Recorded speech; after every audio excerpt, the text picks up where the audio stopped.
pala, nakilala ko na ang Voltes team. Sana pala't naipakilala kita sa kanila. Lalo na't isa kang nagdisenyo ng ating makina, katulong ni Pinunong Rothgar. Ang tatlo sa Voltes team ay mga anak ng ating pinuno. Alam ko, pero saka ko na sila haharapin kapag matapos na yung digmaang magaganap. Pero sa ngayon, pakiusap na huwag niyo munang sabihin sa kanila na nandito ako. Sige. O si Objen, kasama si Big Bert. Pinunong Garth, kailan ba tayo makakabalik ng Busan? Matatagalin pa ba? Lalahanin mo, Objen. Tulan ka ng Solar Falcon. E makakabalik tayo sa Busan. Kasing bilis ng liwanag. Kaya huwag kayong mag-alala. Lalapit na ang pagbabalik natin sa mahal nating Busan. Objen, ikaw nang bahala sa tauhan natin dito. Ako nang bahala sa kanila sa command center. Masusunod.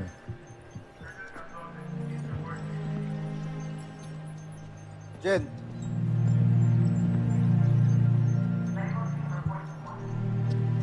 Mukhang okay na kayo dito, ah. So huwag kami hihiya. Pagka meron kayong kailangan, sabihin mo agad sa akin. Maraming salamat, Big Bird.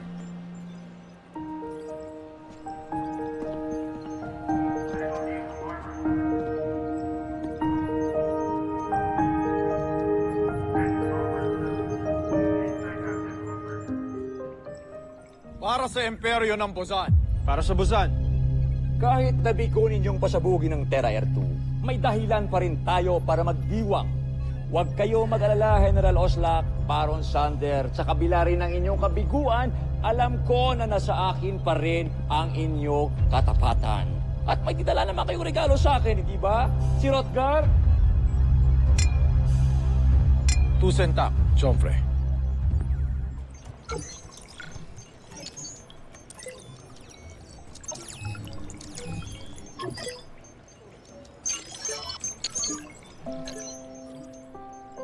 Papa, buhay ka nga. Salamat at buhay ka.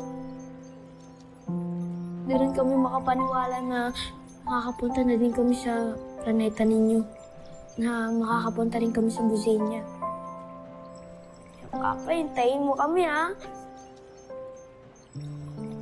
Paparating na kami. Magkikita rin tayo. Mukhang ito na yung matagal nating hinahanap, ang Busenyang Rebel Camp. There's a possibility na ito nga yung secret hideout nila. Nandyan din po ang kapa namin. Si Papa ba talaga yan? Kabahan na tayo. Gusto ko na ma-embrace si Papa. Don't worry, Little John. Before this day ends, lahat tayo mayayakap si Papa. Papa! Steve, Big Bird, Little John.